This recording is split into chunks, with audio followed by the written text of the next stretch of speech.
If you hate conflict, speaking up at work can feel impossible.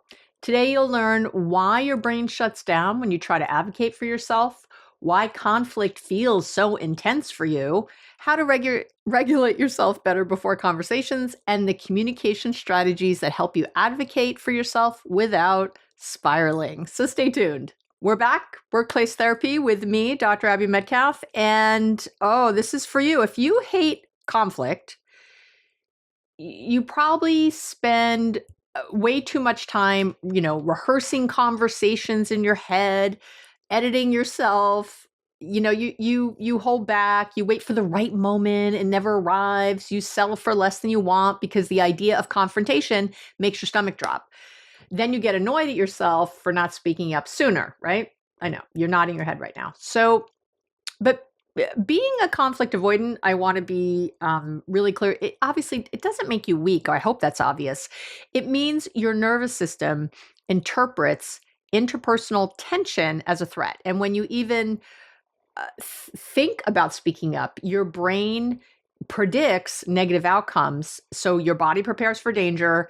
And that's why those words just evaporate.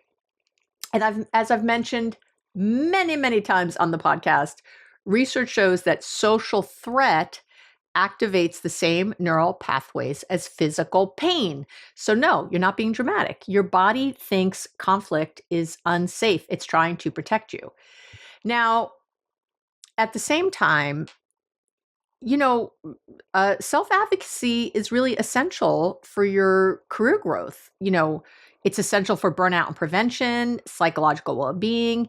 And the research really shows again and again that people who speak up clearly, the ones who really speak up clearly, they're more respected, they're more effective, they're more satisfied at work. And obviously, I want that to be you. The problem isn't that you don't know usually what to say, it's that your nervous system isn't letting you say it. So why do you hate conflict? And let me be clear, I've had it said before, in meetings that I've been in and trainings and things, someone said, well, you're good with conflict. And I'm like, I don't know that I'm good with conflict. I just, or I've been told I like it. I don't like it. I don't like to have conflict. I just don't have the same, I've trained myself not to have the same connections to when I'm giving someone feedback that it is conflict. So no one likes it. I want to be clear about that. But some people, again, really avoid it or really hate it. And understanding what's happening internally, I think, takes you out of the shame and into strategy, which is where I want you. In my career, in my experience, there are four main reasons why you hate conflict. And you might fit into all four, but let's see. So one is that your brain predicts danger. Like I said, if you grew up in environments where conflict meant punishment, withdrawal, yelling, instability, whatever, your brain wired itself to avoid conflict. So even low-level disagreement can feel dangerous because your nervous system is expecting the worst. So that's the first thing I see. The second thing I see a lot is people fearing, they fear they're going to lose connection. Conflict for a lot of people threatens belonging, and belonging is a survival need. I've talked about it many times. And like I just said, the research shows that social rejection is going to activate those pain circuits in your brain. So, if your worth has been tied to keeping the peace, speaking up is going to feel super duper risky. Number three, the third reason I see a lot is that you fear being seen as I think this is really true for women, as being seen as difficult or dramatic or too sensitive or whatever. So a lot of conflict avoidant people have really internalized rules about being agreeable and not taking up space. And so speaking up triggers guilt, not empowerment. I see that a lot. And then the fourth thing is really, you just don't like emotional intensity. A lot of people don't like emotional intensity. You're not avoiding the issue necessarily. You're likely kind of avoiding the physiological experience of conflict. So that mix of like tension, adrenaline, heat, shakiness, it creates a full body reaction that really can feel just unbearable. Now, I'm telling you all this so you can work with your biology instead of fighting it. That's what we're trying to do. So what can you do? These are my 6 strategies for speaking up without spiraling. Okay. And before we get to the strategies, today's free download is the Speak Up Starter Kit, is what I'm calling it. It's 5 scripts for people who hate conflict. Okay. So listen well to these tips, but if you need more specifics, you can download the free Speak Up Starter Kit. And whenever I say download or wherever I say talk about the research or anything else, you can find it below the video if you're watching on YouTube. Otherwise, you can go to the website, abbymetcalf.com. And you'll find all the episodes have a corresponding blog. It's all on the same page now. We've made it really easy for you. And you can find the podcast there, the blog, the full blog. It's not a transcript. It's not show notes. It's a full blog with all the links and all the past episodes that it relates to and all the goodies. So go check it out. So number 1 is to regulate before you communicate. You can't advocate effectively if your nervous system is in fight or flight mode. Definitely use a quick grounding technique before you speak, right? What's my favorite? The double inhale. I love, right? You breathe in, you inhale through your nose, and then right at the top, you take another like sip of air and then let that out as slowly as you can through your mouth. You could put something cold on the back of your neck. There's lots of things. There's lots of research showing how these types of activities, they calm the amygdala and they bring your prefrontal cortex, the thinking part of your brain, back online. So if you get physically hijacked and you try to use a psychological thing, it's not going to work. You have to physically unhook first, and then you can go to the psychological tools. So that's always number 1. And a double inhale takes seconds, right? Number 2 is start with clarity, not an apology. Stop apologizing. Conflict avoidant people, I find often they soften or they shrink their message.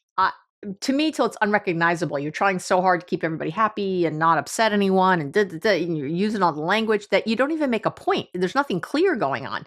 So start with the clearest version of what you actually want instead of, sorry, but I was wondering if maybe, don't do that. Start with, hey, I want to talk about something that will help me be more effective. Try that, something like that. You're signaling self-respect without aggression. You really are. The third strategy is to use what I call the neutral first sentence. Basically, the hardest part in having these types of conversations is starting it, right? So pre-write a first line that doesn't spike your anxiety. Hey, I want to check in about something that's been on my mind, or I want to talk through something so we can move forward more smoothly, right? You're creating an entry point for yourself. So think of that first line. I'm telling you, that's all you need usually, and then you're going to be good. Number 4 is to name your intention. People hear your intention before they hear your content. What do I say all the time? That our conscious brains, this is the researcher Timothy Wilson, our conscious brains process information at a rate of 40 bits per second, while unconscious or subconscious brains process information at a rate of 11 million bits per second. So people hear what you mean, not what you say. So you get that intention, get that lined up, because that's what they're going to be listening to. When you state your purpose up front, defensiveness really drops, right? And it's so, I do this all the time. I find it so helpful. My intention is to be clear, not confrontational. My intention is to solve this, not blame anyone. My intention is that we both walk away feeling heard. Hey, do you have time to talk to me about something? I want to go over whatever file or this project or the conversation we had a few days ago.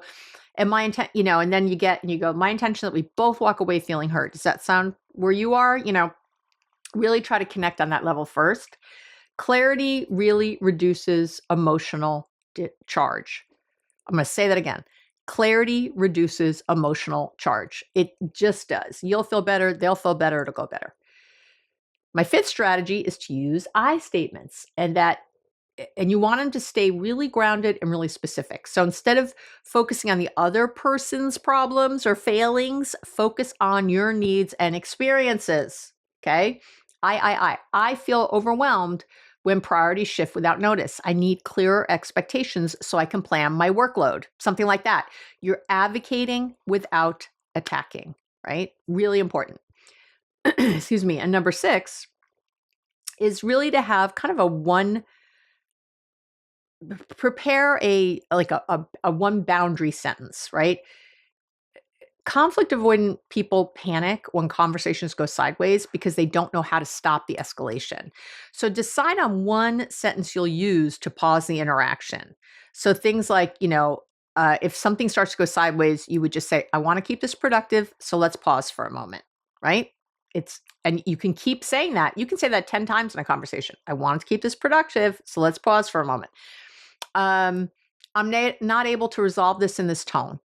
Let's revisit it after we've both had time to think, something like that.